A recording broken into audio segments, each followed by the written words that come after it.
Hello friends, good morning. നമ്മുടെ Kerala TV സീരിയലിലേക്ക് എല്ലാവർക്കും സ്വാഗതം. അങ്ങനെ ജാനകി അമ്മയെ കാണാൻ പോകാൻ ഇറങ്ങിയപ്പോഴേക്കും കുഞ്ഞിനോട് കാര്യമൊക്കെ പറയുവാണ്. അപ്പോൾ കുഞ്ഞ് മന്നുണ്ടെന്നുള്ള കാര്യം പറഞ്ഞപ്പോൾ അതിന് അമ്മമ്മ ഇപ്പോൾ വീട്ടിലല്ലല്ലോ ഉള്ളത്, ഹോസ്പിറ്റലല്ലേ എന്നൊക്കെ ചോദിച്ചു കേട്ടോ.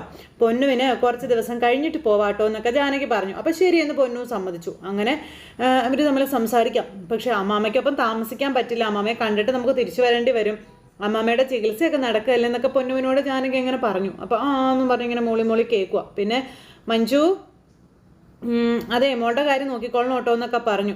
അപ്പോൾ ജാനകി ഇനി എന്നൂടെ ഉണ്ടാവുന്ന കരുതിയതെന്ന് ഇങ്ങനെ മഞ്ജു ജാനകിയോട് പറയുമ്പം അബേട്ടൻ ബാങ്ക് വരെ ചെല്ലാൻ വിളിച്ചു പറഞ്ഞു, ഞാൻ ഒന്ന് പോയിട്ട് വരാമെന്ന് പറഞ്ഞു. അങ്ങനെ ജാനകി അവിടെ നിന്ന് ഇറങ്ങുമ്പോഴത്തേക്കും അപർണ മോളിൽ നിന്ന് കേൾക്കുക. അവൾ പുറത്തേക്കാണല്ലോ പോകുന്നത്, ഇത് തന്നെ അവസരം, പറ്റിയ അവസരം ഇതാണെന്ന് പറഞ്ഞുകൊണ്ട് അപർണ ഇങ്ങനെ അവിടെ നിന്ന് ചിന്തിക്കുക. എന്നിട്ട് ജാനകി കൊച്ചിനോടൊക്കെ യാത്ര പറഞ്ഞു, മഞ്ജുവിനോട് യാത്ര പറഞ്ഞു, കുഞ്ഞിന് ഉമ്മയും കൊടുത്ത് അവിടെ നിന്ന് പോകുക കേട്ടോ. അപ്പോൾ അമ്മ പോകുന്നത് നോക്കി പൊന്നു ഇങ്ങനെ അവിടെ വഴിക്കണ്ണ് നട്ട് നിൽക്കുന്നു. ജാനകി വണ്ടിയിൽ കയറി വണ്ടി എടുത്ത് അങ്ങ് പോണു. പൊന്നു ടാറ്റയൊക്കെ കൊടുത്ത് അവിടെ നിൽക്കുന്നു. ഈ സമയത്ത് അപർണ അന്നേരം തന്നെ ഫോൺ വിളിക്കുക. ജാനകി ഇവിടുന്ന് പുറപ്പെട്ടിട്ടുണ്ട്, ഇത് കരുതിക്കൂട്ടി ചെയ്ത കൊലപാതകമായി ആർക്കും ഒരു തരത്തിലുള്ള സംശയം തോന്നാൻ പാടില്ല തുടങ്ങിയ കാര്യങ്ങളൊക്കെ പറയുമ്പോൾ ആ രീതിയിൽ തന്നെയാണ് കാര്യങ്ങളെല്ലാം ചെയ്തിരിക്കുന്നതെന്ന് ഇയാൾ പറയും. മേഡം ഒന്നുകൊണ്ടും ടെൻഷൻ അടിക്കേണ്ട ആവശ്യമില്ല, ഞങ്ങൾ റോങ് സൈഡ് കയറി അവളുടെ നിയന്ത്രണം തെറ്റിച്ചോളാവെന്ന് പറഞ്ഞു. അവൾ സ്വയം ആക്സിഡൻ്റ് ആയിക്കോളൂ എന്നൊക്കെ ഇവന്മാർ പറയുക. ബാക്കിയൊക്കെ ഞാൻ പ്ലാൻ ചെയ്തതുപോലെ തന്നെ നടന്നിരിക്കുമെന്നൊക്കെ പറഞ്ഞു. അതൊരു സ്വാഭാവികമായ റോഡ് ആക്സിഡൻറ്റ് മാത്രമായാൽ മതിയെന്നും തെറ്റ് ജാനകിയുടെ ഭാഗത്തുമായിട്ട് തന്നെ വർക്കൗട്ട് ചെയ്യണമെന്നും പറഞ്ഞു. അപ്പോൾ അങ്ങനെ തന്നെയാണ് മേഡം പ്ലാൻ ചെയ്തിരിക്കുന്നത്, അതിനൊരു സംശയം മേഡത്തിന് വേണ്ട, ഞാൻ മേഡത്തിനെ വിളിച്ചോളാമെന്നും ഇനി ഇങ്ങോട്ട് മേഡം വിളിക്കരുത് കേട്ടല്ലോ എന്ന് പറഞ്ഞു. ഇങ്ങനെ ഓക്കെയും പറഞ്ഞു ഫോണും കട്ട് ചെയ്തു. അപ്പം ഇനി ജാനകി ഈ ഭൂലോകത്ത് വേണ്ട, എൻ്റെ അച്ഛന് വേണ്ടി എനിക്കിത് ചെയ്തേ തീരുമെന്നും പറഞ്ഞുകൊണ്ട് അപർണ ഇങ്ങനെ മനസ്സിൽ ഉറപ്പിക്കുന്നു. ഈ സമയത്ത് അപർണ ഭയങ്കര കലിപ്പിച്ചിങ്ങനെ നിൽക്കുക കേട്ടോ. എന്തായാലും ഉറപ്പായിട്ടും അവൾ തീരും, ഇന്നത്തെയും കൊണ്ട് അവൾ തീരുമെന്നൊക്കെ അപർണ മനസ്സിൽ ഇങ്ങനെ പ്ലാൻ ചെയ്ത് കൂട്ടുന്നത്. എന്നിട്ട് ഫോൺ എടുത്ത് ഉറപ്പായും ജാനകി ഇപ്പോൾ അവരുടെ മുന്നിൽ ചെന്ന് പെട്ട് കാണുമെന്നൊക്കെ ഇങ്ങനെ ചിന്തിക്കുക. ഇനി ഏത് നിമിഷവും ആ വാർത്ത കാതിലെത്തുമെന്നൊക്കെ ജാനകിയെ പറ്റി ഇങ്ങനെ അപർണ ചിന്തിച്ചുകൊണ്ടേയിരിക്കുന്നു. അങ്ങനെ പല രീതിയിലും സ്വപ്നങ്ങൾ ഒരുപാട് നെയ്ത് കൂട്ടിക്കൊണ്ടിരിക്കുന്ന സമയത്താണ് ജാനകിയുടെ ഫോണിലേക്ക് അപർണയുടെ ഫോണിലേക്ക് കോള് വരുന്നത്. ഫോൺ ചാടി അങ്ങ് എടുത്തു. അപ്പോഴത്തേക്കും തമ്പിയുടെ കോളായിരുന്നു. എന്തായാലും കൃത്യസമയത്ത് അച്ഛൻ ഫോൺ വിളിച്ചതെന്നും പറഞ്ഞ് അച്ഛനെന്താ വിളിച്ചത് എന്ന് ചോദിച്ച് ഭയങ്കര വെപ്രാളം കാണിച്ച് അപർണ ചോദിക്കുമ്പം, മോളെ വൈകിട്ട് അജയെ കണ്ട് കേസിൻ്റെ ചില കാര്യങ്ങൾ സംസാരിക്കാനുണ്ട്, അവനോടൊന്ന് നീ വീട്ടിലേക്ക് വരാൻ പറയണേ എന്ന് പറഞ്ഞു തമ്പി. ഇത് പറയാനാണോ അച്ഛൻ വിളിച്ചത്? അപ്പം ഇതല്ലേടി മോളെ എനിക്ക് വലിയ കാര്യമെന്ന് അച്ഛൻ മോളോട് ചോദിക്കുക. പിന്നെ ജാനകിയുടെയും അബിയുടെയും നീക്കങ്ങൾ വല്ലതും നീ മനസ്സിലാക്കിയിട്ടുണ്ടോ? അവർ രാവിലെ കള്ളസാക്ഷികളെ പിടിക്കാനായിട്ട് ഇറങ്ങിയോ? ജാനകി ഇപ്പോൾ കാറും എടുത്ത് ഇവിടുന്ന് പോയിട്ടുണ്ട്, സാക്ഷിയെ പിടിക്കാനാണോ അതോ ആ വഴിക്ക് ജീവൻ വെടിയാനാണോ എന്ന് ആർക്കറിയാവെന്നൊക്കെ ഇങ്ങനെ പറയുമ്പം, കൂടെ അബിയും പോയിട്ടുണ്ടോടി? അബി പോയിട്ടില്ല, നീ അവിടെ ഉണ്ടായിട്ട് അവരെന്തൊക്കെയാണ് പ്ലാൻ ചെയ്യുന്നത് എന്ന് അറിയാതെ ഒന്നും പോയേക്കരുതെന്ന് തമ്പി മോളോട് പറയുക. ജാനകി ആരെ കാണാനാണ് പോയതെന്ന് മോള് മനസ്സിലാക്കണമെന്ന് പറയും. അച്ഛനൊന്ന് ഫോൺ വെച്ചേ, ടെൻഷനായി നിൽക്കുമ്പോഴാണ് എൻ്റെ അടുത്ത് ഉപദേശത്തിന് വരുന്നതെന്നങ്ങ് പറഞ്ഞുകൊണ്ട് ഇങ്ങനെ പറയുക. അതും പറഞ്ഞ് മോള് ഫോൺ അങ്ങ് കട്ട് ചെയ്തു. മോള് ഫോൺ കട്ട് ചെയ്ത് കഴിഞ്ഞപ്പോഴത്തേക്കും സേനൻ തമ്പിയുടെ അടുത്തേക്ക് വന്നു. എന്താ തമ്പി, എന്താ കാര്യം ചോദിച്ചു.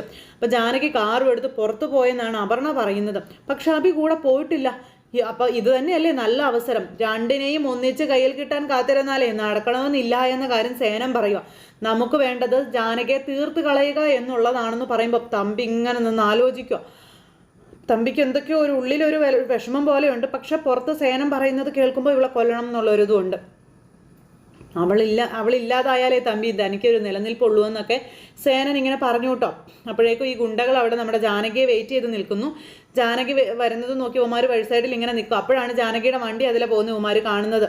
ആ സമയത്ത് വണ്ടി മാറ്റടാ എന്ന് പറഞ്ഞുകൊണ്ട് ഒരാളുടെ വണ്ടി ഇവന്മാർ പ്ലാൻ ചെയ്ത വണ്ടിയുടെ ഫ്രണ്ടിൽ കിടക്കുന്നത് കണ്ടപ്പോഴത്തേക്കും ആ വണ്ടിക്കാരനോട് ചൂടായി വണ്ടി എടുക്കുന്നൊക്കെ പറഞ്ഞുകൊണ്ട് അയാളോട് ഭയങ്കരമായിട്ട് ഷൗട്ട് ചെയ്യുന്നു.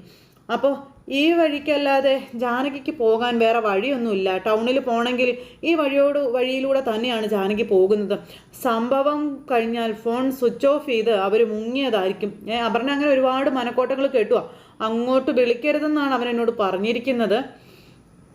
എന്ത് ചെയ്യും എന്നൊക്കെ ഇങ്ങനെ അപർണ ചിന്തിച്ചുകൊണ്ട് നിൽക്കുമ്പോഴാണ് നമ്മുടെ പൊന്നു അങ്ങോട്ടേക്ക് വരുന്നത്. പൊന്നു ഒരു ചിരിയൊക്കെ ചിരിച്ച് അങ്ങനെ അവിടെ വന്ന് അങ്ങനെ ഇരിക്കുക സെറ്റിയേൽ. അപ്പോൾ പൊന്നു ചെറിയമ്മേ എന്നും പറഞ്ഞ് വിളിച്ചു കേട്ടോ. അപ്പോൾ കൊച്ചിനെ കണ്ടപ്പോൾ അപർണയ്ക്ക് ഭയങ്കര കലിപ്പ്. അപർണ എന്നിട്ട് എന്തോടി നീ ഒരു ചെറിയമ്മ, നീ എന്തിനാടി എന്നെ നോക്കിച്ചിരിക്കുന്നേ? അപ്പം ചുമ്മാതെ അന്ന് പൊന്നു അപർണയോട് പറഞ്ഞു കേട്ടോ, ചെറിയമ്മ എന്തിനാ ഇവിടെ ഇങ്ങനെ നിൽക്കുന്നേ? അപ്പം ചുമ്മാ എന്താ ഞാൻ എന്തിനാ ഇവിടെ നിൽക്കുന്നതെന്ന് നിന്നോട് പറയേണ്ട കാര്യമുണ്ടോടി എനിക്ക്? പൊന്നുവിനെ കാണുമ്പോൾ ചെറിയമ്മയ്ക്ക് എപ്പോഴും ദേഷ്യമാണല്ലോ എന്ന് പൊന്നു പറഞ്ഞു. പിന്നെ എന്തിനാ നീ എന്നെ ഇങ്ങനെ ചുറ്റിപ്പറ്റി നടക്കുന്നത്? അതിൻ്റെ ആവശ്യം എന്താ നിനക്ക്? എപ്പോൾ എന്നെ കണ്ടാലും ഒരു തരം ചിരിയായിട്ട് നീ ഇവിടെ നിന്നോളുമല്ലോ എന്ന് പറഞ്ഞു. അപ്പോഴും പൊന്നു അപർണയെ നോക്കി ചിരിക്കുക. നീ എന്തിനാ ഇങ്ങനെ ചിരിക്കുന്നതെന്നാണ് ചോദിച്ചത്. അത് പിന്നെ പൊന്നുവിന് ചെറിയമ്മയെ എത്രയ്ക്ക് ഇഷ്ടമായതുകൊണ്ടല്ലേ എന്ന് പറയുമ്പോൾ, ഓ എന്നെ നീ അങ്ങനെ ഇഷ്ടപ്പെടണ്ട കേട്ടോ എന്നും പറഞ്ഞു അപർണ. നിന്റെ ഇഷ്ടം നിരഞ്ജനയോട് നീ കാണിച്ചാൽ മതി, അത് ഞാൻ നിന്നോട് പറഞ്ഞിട്ടുള്ള ലേഡിയും ചോദിക്കുമ്പോൾ പൊന്നുവിന് നിരഞ്ജന ചെറിയമ്മയെയും അപർണ ചെറിയമ്മയെയും ഒരുപാട് ഇഷ്ടമാണ്. അപ്പം നിനക്ക് എപ്പോഴും ഇത് തന്നെയാണ് ഇവിടെ പറയാനുള്ളൂ എന്നൊക്കെ ചോദിച്ചു. ഇനി ഇവിടെ നിന്ന് ചെണിങ്ങ നല്ല നുള്ളിയാൻ വെച്ച് തരുമെന്ന് പറഞ്ഞു. പൊക്കോ എൻ്റെ മുന്നിൽ നിന്നൊക്കെ പറഞ്ഞ് അപർണ കൊച്ചിനോട് ചൂടാകുമ്പോഴും അത് അവിടെ ഇരുന്ന് ചിരിക്കും കേട്ടോ. ഇവിടുന്ന് പോകുന്നുണ്ടോ എന്ന് ചോദിച്ചാൽ അപർണ എന്നോട് ദേഷ്യപ്പെട്ടു. അപ്പോഴത്തേക്കും പൊന്നു ഇങ്ങനെ വല്ലാതായിട്ടിരിക്കുന്നു. എന്നിട്ട് അവിടെ നിന്ന് എഴുന്നേറ്റ് പോകുന്നു. അപ്പോൾ ഇനിയും ഇതിങ്ങനെ മുന്നോട്ട് പോയാൽ ശരിയാവില്ല, അവനൊന്ന് വിളിക്കാം എന്നും പറഞ്ഞ് ഫോൺ എടുത്ത് അപർണ അയാളെ വിളിക്കുക. അപ്പോൾ അയാളുടെ ഫോൺ സ്വിച്ച് ഓഫ്. ദൈവമേ ഫോൺ സ്വിച്ച് ഓഫ് ആയല്ലോ എന്നും പറഞ്ഞുകൊണ്ട് ഇങ്ങനെ അപർണ ഇങ്ങനെ നിൽക്കും. അപ്പോൾ ജാനകി ഒരു കടയിൽ കയറി അവിടുന്ന് സാധനങ്ങൾ മേടിച്ചു. എന്നിട്ട് വണ്ടിയിൽ കയറി. അപ്പോഴത്തേക്കും ജാനകിയെ പിന്തുടരാനുള്ള ഒരു വലിയ വണ്ടി ജാനകിയുടെ കാറിൻ്റെ ബാക്കിൽ ഇവന്മാരിങ്ങനെ സെറ്റ് ചെയ്ത് വെച്ചിരിക്കുകയായിരുന്നു. ഈ സമയത്ത് പൊന്നു ഭക്ഷണം കഴിക്കാനിരിക്കുന്നു. ഒന്നും കഴിക്കാതെ കൊച്ചിങ്ങനെ ഇരിക്കുക. അപ്പോൾ മഞ്ജു അങ്ങോട്ടേക്ക് വന്നു. എന്താ പൊന്നു ഒന്നും കഴിക്കാത്തേ? അമ്മ കൂടെ കൊണ്ടുപോകാത്തത് കൊണ്ടാണ് പിണങ്ങിയിരിക്കുന്നത് എന്ന് ചോദിച്ചു. അപ്പോൾ പൊന്നുവിന് അമ്മയെ കാണാൻ തോന്നുന്നു ആൻറ്റി എന്ന് പൊന്നു പറയുമ്പം ഇത് നല്ല കഥയായി. അമ്മ ഇപ്പോഴല്ലേ പൊന്നു ഇവിടുന്ന് പോയത്? പൊന്നുവിന് ഉമ്മയും തന്നിട്ടല്ലേ പോയത്? ഉടനെ വരാമെന്നല്ലേ അമ്മ പറഞ്ഞത്? പിന്നെ എന്തിനാ ഇങ്ങനെ സങ്കടപ്പെടുന്നതെന്ന് ചോദിക്കുമ്പോൾ എനിക്ക് എൻ്റെ അമ്മയെ കാണണമെന്ന് പൊന്നു പറയുക. അപ്പോഴത്തേക്കും അപർണ ഒന്നുമല്ലാത്ത പോലെ ഇങ്ങ് വന്നു. അപ്പോൾ അമ്മ ഇവിടെ ഇല്ലാത്തപ്പോൾ പൊന്നു അച്ഛൻ്റെ കൂടെയല്ലേ ഇവിടെ നിന്നിരുന്നതെന്ന് ഇങ്ങനെ മഞ്ജു ചോദിക്കാം. അന്ന് ഈ സങ്കടമൊന്നും ഉണ്ടായിരുന്നില്ലല്ലോ എന്നും പറഞ്ഞു. കഴിക്കും മോളെ എന്നും പറഞ്ഞുകൊണ്ട് ഇങ്ങനെ മഞ്ജു കൊടുക്കുമ്പോഴത്തേക്ക് അപർണ അങ്ങോട്ടേക്ക് വന്നു. കുറച്ച് മുൻപല്ല വിശക്കുന്ന കാര്യം പറഞ്ഞത് മോൾ കഴിക്കാൻ പറഞ്ഞപ്പോഴത്തേക്ക് മഞ്ജു അപർണയ്ക്കും കൊടുക്കുക. എന്തിനാ ഇവളിങ്ങനെ മുഖമേർപ്പിച്ച് ഇവിടെ ഇരിക്കുന്നതെന്ന് അപർണ അന്നേരം ചോദിച്ചു. ഇവളെ കൂട്ടാതെ ആരെങ്കിലും ഇവിടെ നിന്ന് എങ്ങോട്ടെങ്കിലും പോയോ എന്ന് അപർണ ചോദിക്കുമ്പോൾ ജാനകി പോയി എന്ന് പറഞ്ഞു. അപ്പോൾ ജാനകി പോയി എന്നും പറഞ്ഞ് അപർണ ഇങ്ങനെ ഒരു ആക്കിയൊരു പറച്ചിലും. അത് തന്നെയാ മോൾക്ക് ഈ സങ്കടം വരാൻ കാരണമെന്ന് ഇങ്ങനെ നമ്മുടെ അപർണ പറയൂ കേട്ടോ. അമ്മ പോയെന്ന് വെച്ച് മോൾക്ക് കൂടെ പോകാൻ പറ്റുമോ എന്ന് ചോദിക്കാം. വരാനും പോകാനും ഒക്കെ ഓരോ സമയമുണ്ട് പൊന്നു എന്ന് അപർണ ഇങ്ങനെ പറഞ്ഞു. അപ്പം മഞ്ജുവും കൊച്ചും കൂടെ അങ്ങോട്ടും ഇങ്ങോട്ടും നോക്കുക കേട്ടോ. ഇവള് മനസ്സിൽ ദുഷ്ടത വെച്ചാൽ പറയുന്നത് അവർക്കറിയില്ലല്ലോ. പൊന്നു ഇപ്പം ചെറിയ കുട്ടിയല്ലേ, അതാ അങ്ങനെയൊന്നും അറിയാത്തത് കേട്ടോ എന്നൊക്കെ അപർണ ഇങ്ങനെ കൊച്ചിനോട് പറയണു. പൊന്നുവിന് ഭയങ്കര സങ്കടം. മുൻപൊന്നും ജാനകി പോയാൽ ഇവൾക്ക് ഇങ്ങനെ സങ്കടമൊന്നും ഉണ്ടാവാറുള്ളതല്ല.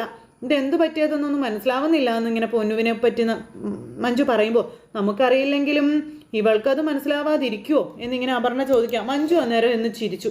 അതിനൊന്നും മനസ്സിലാവുന്നില്ല. പൊന്നു അവിടെ നിന്ന് എഴുന്നേറ്റ് പോയി ഒന്നും കഴിക്കാതെ. അപ്പോൾ പൊന്നൊന്നും കഴിച്ചില്ലല്ലോ എന്ന് മഞ്ജു പറഞ്ഞപ്പോൾ അവളുടെ മനസ്സിന് നല്ല വിഷമമുണ്ട്. അതുകൊണ്ടാണ്. അപ്പോൾ ജാനകി എങ്ങോട്ടാണ് പോയത്? അവൾ ബാങ്കിലേക്കാണെന്നും പറഞ്ഞാൽ പോയത്. അഭിസാറ് ബാങ്കിൽ ചെന്ന് വിളിച്ചിട്ടാണ് പോകുന്നതെന്നാണ് ഞാൻ എന്നോട് പറഞ്ഞത്. പൊന്നുവിനെ നോക്കണമെന്നും പറഞ്ഞെന്ന് പറയുമ്പം അപ്പം മഞ്ജു ചേച്ചിക്ക് ഇനി അവളെ നോക്കുന്ന ജോലി ആയല്ലോ എന്ന് അപർണ. അവളെ നോക്കാൻ ഒരാൾ എന്തായാലും വേണ്ടേ? എന്തെങ്കിലുമൊക്കെ പറഞ്ഞ് ഞാൻ അവളെ കൂട്ടിക്കൊണ്ട് വന്ന് ഭക്ഷണം കൊടുക്കാൻ നോക്കാം. ജാനകി പോകുന്നതിന് മുന്നേ വിശക്കുന്നു എന്ന് പറഞ്ഞ കുട്ടിയാണെന്ന് പറഞ്ഞിട്ട് മഞ്ജു അവിടെ നിന്ന് പോയി. അവളെ ഇനി എന്നും നീ നോക്കേണ്ടി വരുമെന്നും പറഞ്ഞ് അപർണ അവിടെ ഇരുന്ന് കഴിക്കാം. ഈ സമയത്ത് ആ വലിയ വണ്ടി ഓടിക്കുന്നത് ആരാ? തമ്പിയും തമ്പിയുടെ കൂട്ടുകാരനും. അവളെ അങ്ങ് തീർത്തേക്കാം എന്നും പറഞ്ഞുകൊണ്ട് തമ്പിയും അതുപോലെ ഈ സേനനും കൂടെ ജാനകിയുടെ പിന്നാലെ പോയപ്പോൾ ജാനകി ഇതൊന്നും അറിയുന്നുമില്ല, കാണുന്നുമില്ല കേട്ടോ. ഇന്നത്തോടുകൂടി അവൾ അവസാനിക്കണമെന്നും പറഞ്ഞ് സ്വന്തം മകളെ കൊല്ലാൻ തമ്പി തന്നെയാണ് പോകുന്നത്. എൻ്റെ പുകം കാണാൻ ജന്മം കൊണ്ട സന്തതിയാണ് അവളെ ഞാൻ വെറുതെ വിടില്ല സേന, ഞാൻ അവളുടെ ജീവൻ അങ്ങ് എടുക്കുവാന്ന് പറഞ്ഞിട്ട് ആ വണ്ടിയിലേക്ക് ചെന്നൊരൊറ്റ ഇടി. ജാനകി തെറിച്ച് റോട്ടിൽ വീണു. ഈ സമയത്ത് ഇതൊന്നും അറിയാതെ അബിയും പൊന്നും കൂടെ സംസാരിക്കുക. അച്ഛനെ ഒരു ഓഫീസ് വരെ പോകുവാണെന്നൊക്കെ പറഞ്ഞ് സംസാരിക്കുക കേട്ടോ. ആ ഒരു നേരത്തെ അപർണ ഇതെല്ലാം ഒളിച്ച് നിന്ന് കേൾക്കുവാണേ. അപ്പോൾ പൊന്നിവിടെ വഴക്ക് കൂടാതിരിക്കണമെന്നൊക്കെ പറഞ്ഞു. അപ്പോഴാണ് അമലിൻ്റെ ഫോൺ നമ്മുടെ അബിക്ക് വരുന്നത്. അബി ഫോണിനെടുത്തു. അപ്പോൾ അമൽ ഭയങ്കര കരച്ചിൽ. ഏട്ടാന്ന് പറഞ്ഞ് വിളിച്ചു. എന്താ? അപ്പോൾ അപർണ ഇതെല്ലാം അവിടെ നിന്ന് കേൾക്കുക, കാണുക. എന്താന്നൊക്കെ ചോദിച്ചു അബി. അപ്പോഴത്തേക്കും ജാനകി അപകടത്തിൽപ്പെട്ട കാര്യം അമൽ പറഞ്ഞു. അവിടെ നിന്ന് ഇറങ്ങിയ ഒരു ഒറ്റ ഓട്ടമായിരുന്നു നമ്മുടെ അമൽ.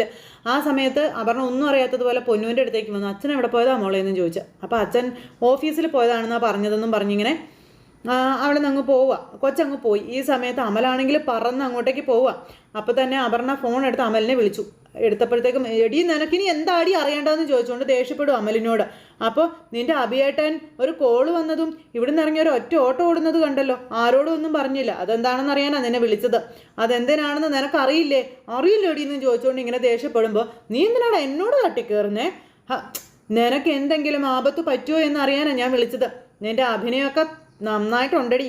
ദേ ജാനിയടുത്ത് കൊലപ്പെടുത്താൻ കൊട്ടേഷൻ കൊടുത്തിട്ട് അത് നീയാണെന്ന് തോന്നാതിരിക്കാനല്ലേടി നിന്റെ ഈ ആക്ടിങ്ങും വിളിയൊക്കെ എന്നും അമല് ചോദിക്കാം. ഞാനത് മണ്ടനാണെന്ന് വിചാരിച്ചോടി തമ്പിയുടെ മോളേന്നും ചോദിച്ചുകൊണ്ട് ഇങ്ങനെ ഭയങ്കരമായിട്ട് ദേഷ്യപ്പെടുക. നീ അയച്ചവനെ ഏൽപ്പിച്ച പണി തീർത്തിട്ട് പോട്ടുണ്ടടി എന്ന് പറഞ്ഞു. നീ എന്തൊക്കെയാ അമലെ ഈ വിളിച്ചു പറയുന്നത്? ഞാൻ ജാനകിക്ക് കൊട്ടേഷൻ കൊടുത്തുന്നോ? അമലെ നീ അനാവശ്യം പറയരുത് കേട്ടോ, വെച്ചിട്ട് പോടി ഫോൺ എന്ന് പറഞ്ഞു അമല് ഫോൺ അങ്ങ് കട്ട് ചെയ്തു. ഇവളവിടെ നിന്ന് അങ്ങോട്ട് സക്സസ് എന്നും പറഞ്ഞു ഭയങ്കരമായിട്ട് അങ്ങ് ആഘോഷിക്കുക, ആർമാദിക്കുക. ഈ സമയത്ത് അവന്മാര് അപർണയെ തിരിച്ചു വിളിക്കുക. ഹലോ, നിങ്ങളെ വിളിക്കാതിരുന്നപ്പോൾ എന്തു പറ്റിയെന്നുള്ള ടെൻഷനിലായിരുന്നു ഞാൻ.